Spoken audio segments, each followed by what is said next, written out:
So you're thinking about buying a home, but you want to wait until home prices fall. Well, I hate to say it, but you might be waiting for a pretty long time. In this video, I'm going to tell you why I believe there's no better time than right now to go buy yourself a home. And we're going to get to that right now.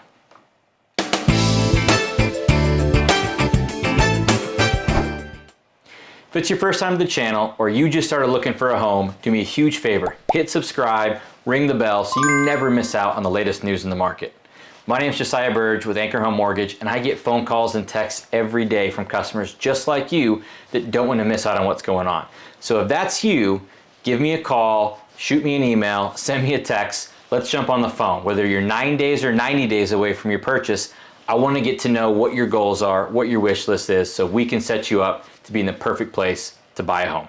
So you're ready to buy a home, but you want to wait for home prices to come down. Well, as I said, I think you could be waiting for a very long time. There's three major reasons why I just don't see home prices coming down anytime soon. One is going to be a shortage of supply. Two is going to be that lending standards are more strict than they've ever been before. And three, foreclosures are just not in a position to be flooding the market with new homes. So let me break each of these down a little bit more with some wonderful charts that I think will help paint the picture on why there's no better time than today for you to buy a home. So the first reason is that there's a shortage of inventory for homes in the market for buyers to pick from. Let's be honest, when we think about supply and demand, you've probably experienced it at some point in your life with something. Maybe you tried to buy your kid the hottest toy and you had to pay more for it than you ever wanted to. We all remember things like Beanie Babies, right? Those were a hot item on the market, but you probably paid a lot more for it than you would have at retail. If anybody's a big shoe person, Jordans are a prime example. Whenever demand is bigger than supply, fundamentally you're going to see prices propped up. They're not allowed to go down because more people want to buy than there is product to purchase. Well, that's what we're seeing in the home market today. When you think about the housing inventory, 6 months is kind of the bench point. That's the break even. When there is more than 6 months of inventory, meaning there's enough homes for sale on the market that it would take 6 months for all those homes to be purchased without any more inventory coming in, that's what we call a healthy market. If there's more than 6 months of inventory, you're going to see downward pressure on prices, meaning prices are likely to fall.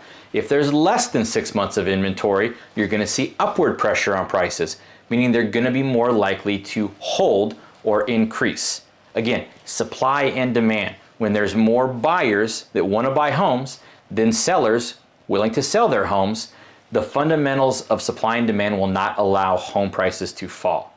To kind of paint a visual for this, let me show you a really cool chart that I think will help understand why now is more different than any time in our history. So if you look at this chart, what you're going to see is that our current inventory for homes as of today is only 3 months.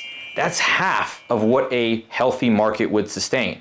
Now, when we go back in time to the last time we saw home prices fall dramatically, you can see 2006, 2007, 2008, our supply of homes was well over 6 months. It got as high as 10 months, largely driven by foreclosures, which we're going to get to in the third bullet.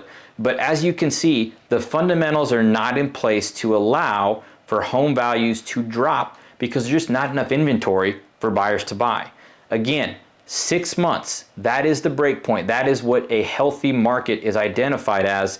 And today, we're half of the inventory needed to have a healthy market, which is going to prevent home prices from falling. All right, so the next reason why I think that right now is the perfect time to buy is that the standards in place within the lending industry are set up to where, as we talked about in the last point, they're being much more responsible and better stewards of the business when it comes to who they allow to get a home loan. Look, let's talk about when the last time we saw a big rash of foreclosures. It happened back in 2006, 2007. Well, the standards that were in place back then, 550 credit scores were able to get a loan. The standards that were in place the last time we saw a big rash of foreclosures were so much different. In 2006, 2007, you didn't have to have income documents. You didn't have to show assets. You didn't have to show good credit. Even if you had credit scores as low as 550, they were approving loans. They were allowing people to pull equity up to 100% of the value of their home. In some cases, up to 125% of the value of their home.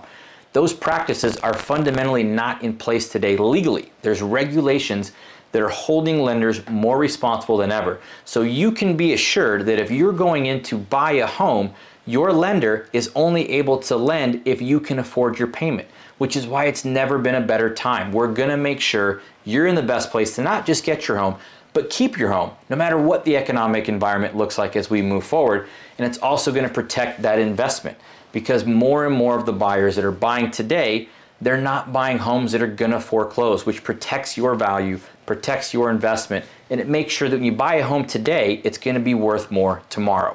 To help really show what that looks like, let me throw the chart up on the screen so you can really see just how different lending standards are today versus yesterday. All right, this is a chart that's really not that difficult to see just how different it is. When you talk about the amount of available credit that customers were able to access, you can see back in 2004, 2005, 2006, almost 10 times the amount of borrowers were allowed to get a home. Again, no income, no assets, no credit. And you can see since then what the industry has been held accountable to. We are more responsible now than ever before in the history of lending in making sure that when you invest in an asset, your value is going to be protected. Your asset will increase over time, because we're going to make sure that the market is not devalued with a bunch of foreclosures by making sure that responsible lending is taking place. All right, and finally, let's talk about foreclosures. When you think about foreclosures, we are at the lowest level that we've ever been, not just since 2006, 2007, 2008, but even before then. The year 2021, we finished with only 151,000 foreclosures, period, for the entire year. To put that in perspective, in 2008, there were 2.3 million foreclosures that took place in the US. Why is this important to you? Again, you're buying a home, you're buying an asset, you want it to appreciate and gain value over time. By making sure and seeing that the data tell us that foreclosures are at historic lows, you can have confidence that the asset you're buying today will only appreciate over time. It's so, so important. To see exactly how healthy our market is from foreclosure standpoint, I've got one more chart I really want you to take a look at to really paint the picture on why now is as good a time as ever to buy. Well, there you have it. As you can see, we spent a period of time from 2007 to 2015 with well over 1 million foreclosures each year, peaking at 2.9 million in 2010. Fast forward to where we are today, we're at a historic low. 151,000 foreclosures happened last year. They have not gone up in 2022. We will continue to be at historic lows, which again gives you confidence as a buyer that when you make that investment today, your asset will be worth more tomorrow. All right, so we just got done talking about the 3 reasons why I believe there's no better time than now to buy a house. We've got supply shortages that are going to keep values propped up and moving in an upward position. We've got lending standards that are ensuring that everyone buying a house today is qualified, which protects you on your investment. And as we talked about, foreclosures are at historic levels. So what does this mean for you? What does this mean in real life terms? Well, let me give you an example and paint the picture. So if you were to buy a home today at $300,000, your payment would be, say, $2,400 after taxes and insurance. Now, fast forward to a year from now, you can get that same house, but at a mortgage payment, maybe at $2,000. So you're saying, well, Josiah, that makes the most sense. If I wait a year, my payment's gonna be $400 less. Not so fast. If you bought that house today, you're still gonna be able to get that lower payment by simply refinancing into it. The difference is, if you bought today, that home's not gonna be $300,000 tomorrow. It might be $315,000. So by waiting, you just gave up $15,000 in equity, in wealth that could have gone to you to help build that wealth for the future into your home. So sure, waiting a year or more might save you some on the payment, but by buying today, you're still gonna get that same low payment because you can refinance and get a better rate whenever you want. You can refinance a couple of times and get that lower rate each time it drops. But what you can't do by waiting is you can't go back in time and earn that equity that you would have had by buying today. So let me give you a scenario that might help really paint this picture for you. Let me tell you about 2 friends, Jimmy and Sam. Well, Jimmy talked to me and we figured out a plan on why it's the right time for him to buy a house today. But Sam felt like waiting. So Jimmy bought a home today for $300,000 and he got, the average interest rate that's out there, and his payment was at $19.95. Jimmy's in a great spot. Well, fast forward 12 months from now, Sam's ready to buy because interest rates have fallen by 2%. So Sam went to go buy the same house, but that house isn't $300,000 anymore. That house is $315,000.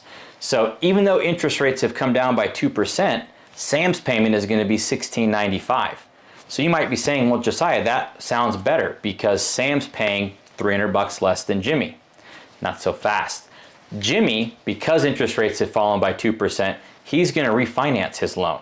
Because he got in at $300,000 instead of $315,000, Sam's payments drop into $1,583. So now Jimmy has a home with $15,000 in more equity than Sam, and a payment that's $100 less than Sam. Sounds like pretty much a no-brainer, doesn't it?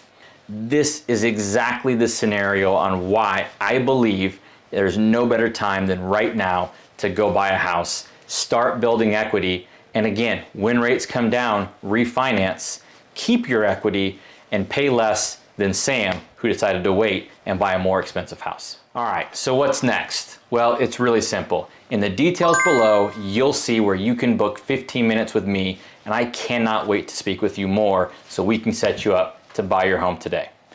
My name is Josiah Burge. I'm with Anchor Home Mortgage. I cannot wait to speak to you.